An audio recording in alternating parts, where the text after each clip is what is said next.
ஓம் சாய்ராம். அன்பு நேயர்களுக்கு வணக்கம். இந்த காணொளியில் சாய் பாபாவின் சத் சரிதம் என்னும் நூலை பற்றி விவரித்துக் கொண்டிருக்கின்றோம். அந்த வகையில் இந்த வீடியோவில் அத்தியாயம் 3 சாய் பாபாவின் அனுமதியும் வாக்குறுதியும் அடியவர்களுக்கு இடப்பட்ட திருப்பணிகள் மற்றும் பாபாவின் நிகழ்ச்சிகளும் இதில் கொடுக்கப்பட்டுள்ளது. அவருடைய தாய் அன்பு எப்படிப்பட்டது என்பதை பற்றியும் இதில் விவரிக்கின்றது.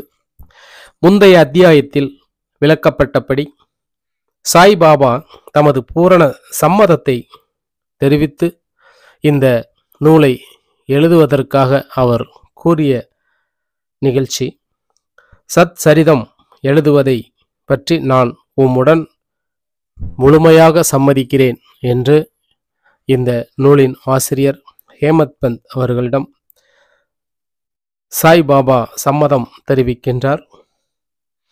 நீர் உமது கடமையை செய்யும், சிறிதளவும் அஞ்சாதிர், என் மொழிகளில் நம்பிக்கை வையும். என்னுடைய லீலைகள் எழுதப்படுமானால் அறியாமை அகலும். அவைகள் கவனத்துடனும் பக்தியுடனும் கேட்கப்படுமானால் இந்த உலக வாழ்க்கையின் உணர்வு தணிந்து பக்தி, அன்பு ஆகியவற்றின் வலிமையான அலைகள் மேலே எழும்பும்.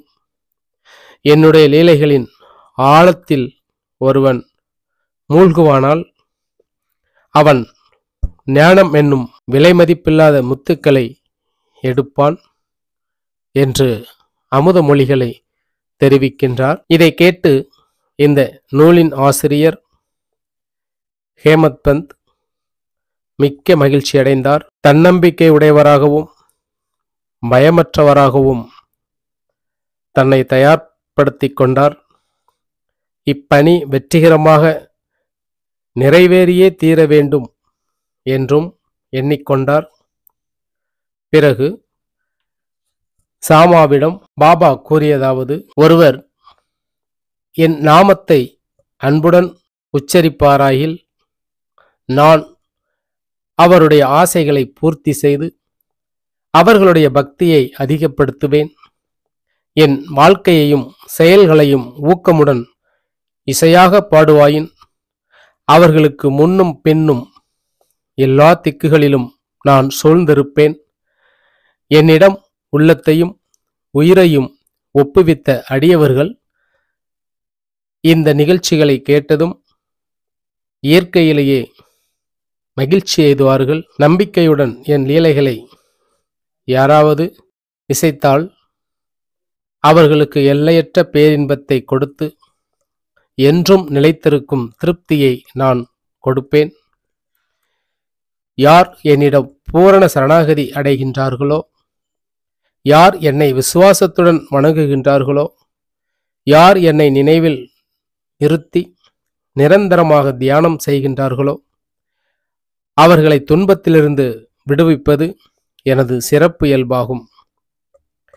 என் நாமத்தை உச்சரிப்பவர்கள், என்னை வணங்குபவர்கள் எனது வாழ்க்கை நிகழ்ச்சிகளை பற்றி எண்ணி இவ்வாறாக என்னை நினைவில் நிறுத்தி இருப்பவர்கள் எங்கனம் உலக பொருட்கள், உணர்ச்சிகள் இவைகளின் கவனம் உள்ளவராக இருக்க முடியும். சாவின் வாயினின்று எனது அடியவர்களை நான் வெளியே கொண்டு வந்து விடுவேன். எனது கதைகள் கேட்கப்பட்டால் எல்லா நோய்களும் விலகும். எனது கதைகளை மரியாதையுடன் கேட்டு அவற்றை எண்ணி தியானம் செய்து கிரகித்து கொள்ளுங்கள். இதுவே மகிழ்ச்சிக்கு வழியாகும், ஒரு திருப்திக்கும் மார்க்கமாக இருக்கும். என் அடியவர்களின் பெருமையும் அகம்பாவமும் அற்றுவிடும். கேட்பவரின் மனம் அமைதிப்படுத்தப்படும். அப்படி அது இதயபூர்வமும் முழுமையுமான பக்தியாக இருப்பின் மனம் உச்ச உணர்ச்சியுடன் ஒன்றாகிவிடும். சாயி சாயி என்று சாதாரணமாக ஞாபகமூட்டிக் கொள்வதே பேசுவதில் கேட்பதில் உள்ள பாவங்களை அது தீர்க்கும். அடியவர்களுக்கு பலதரப்பட்ட பணிகள் கொடுக்கப்படுகின்றன.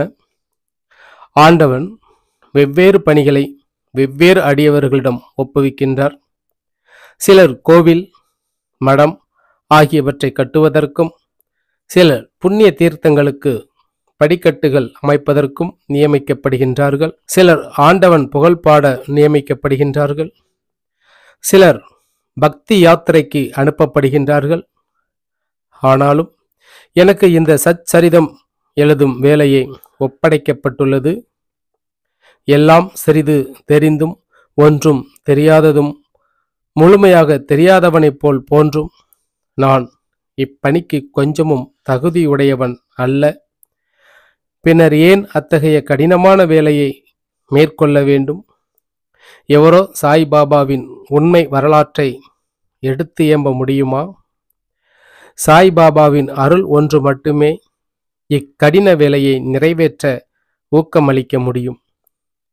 எனவே நான் எனது பேனாவை கையில் எடுத்த பொழுது சாய்பாபா எனது அகங்காரத்தை அகற்றிவிட்டு அவரே தமது நிகழ்ச்சிகளை எல்லாம் எழுதலாயினார்.